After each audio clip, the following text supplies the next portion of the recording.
Bonjour à tous, j'espère que vous allez bien. C'est Titan W4 et on se retrouve pour une nouvelle vidéo. Donc analyse du brawler Nani.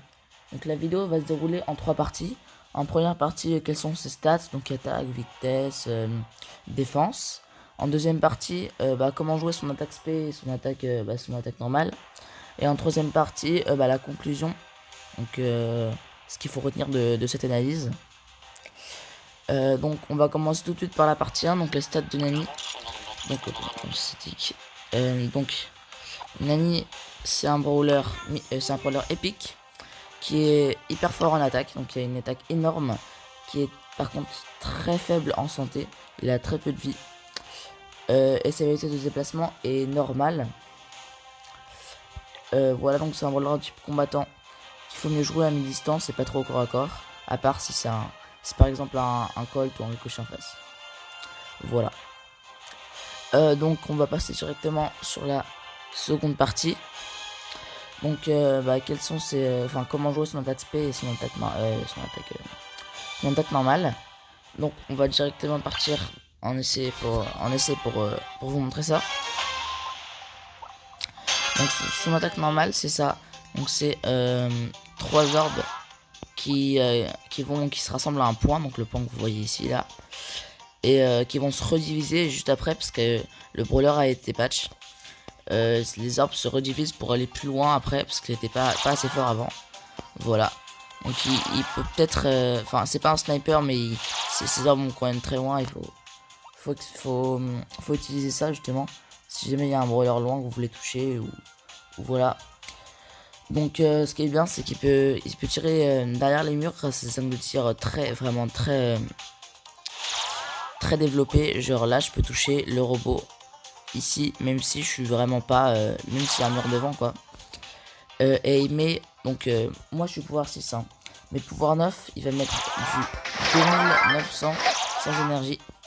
Donc là j'ai chargé mon super, je vais vous montrer ce que c'est. Donc en gros il est hyper dur à jouer, c'est un robot télécommandé qu'on va pouvoir diriger avec le joystick qui met pas mal de dégâts. Donc on va vous montrer ça tout de suite. Voilà, donc vous voyez ça met 2500 de dégâts, donc c'est un petit peu moins que l'attaque normale. Seul problème, on bouge pas quand on l'utilise, du coup on est très vulnérable. Donc je vais revenir sur ça dans la suite de la vidéo. Donc son attaque normale, faut essayer de l'utiliser un maximum pour charger son spé. Parce que son spé, il va permettre de repousser l'ennemi s'il y a un potentiel corps à corps. C'est-à-dire que là, imaginons que si j'ai un boule qui sort d'un buisson, que moi je suis pas prêt, que je suis sur le point de mourir. Je peux utiliser mon spé en attaque normale, genre juste en appuyant, pas en visant.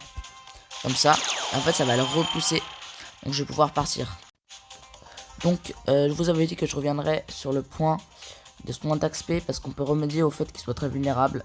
Son premier gadget, il va servir, moi je l'ai pas mais il va servir de TP en fait, de téléportation. C'est à dire qu'en fait là si je vais utiliser mon spé, là si j'appuie sur mon gadget juste maintenant là, je vais me TP.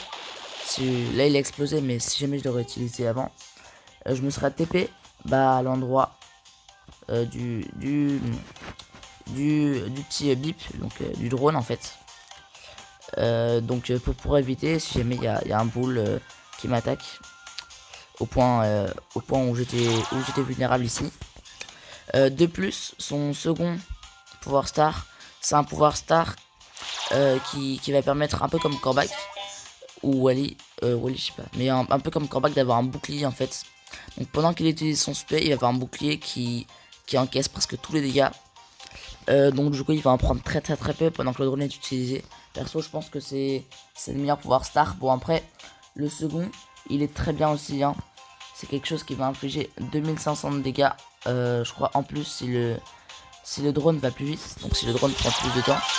Par exemple là je lance ici. Voilà. Là on va faire un petit tour.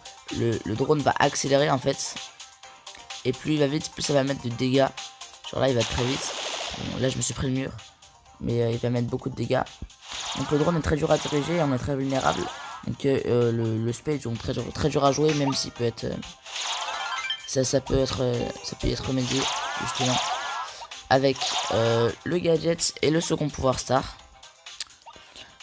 Donc maintenant, bah, je vais vous présenter la conclusion de cette vidéo. Ce qu'il faut retenir en fait pour pouvoir bien jouer Nani. Nani, c'est un brawler qui met énormément de dégâts, mais qui est très vulnérable en raison de son peu de vie et de son spé qui le fait rester immobile. Donc faut essayer de jouer plutôt le temps de défendre derrière des murs pour prendre des pics et utiliser son spé au cas où on se prend encore à corps pour repousser l'ennemi. De plus, il est très dur à jouer, donc il a une attaque spé, il a une attaque spé et une attaque normale très dur à jouer. Du coup, si vous savez le jouer, c'est un brawler énormément puissant parce qu'il met beaucoup de dégâts. Mais si vous savez pas encore le jouer, faut vraiment apprendre à le faire et appliquer les conseils que je vous ai donnés dans les secondes avant, enfin dans les secondes précédentes, pour pouvoir avoir un brawler puissant.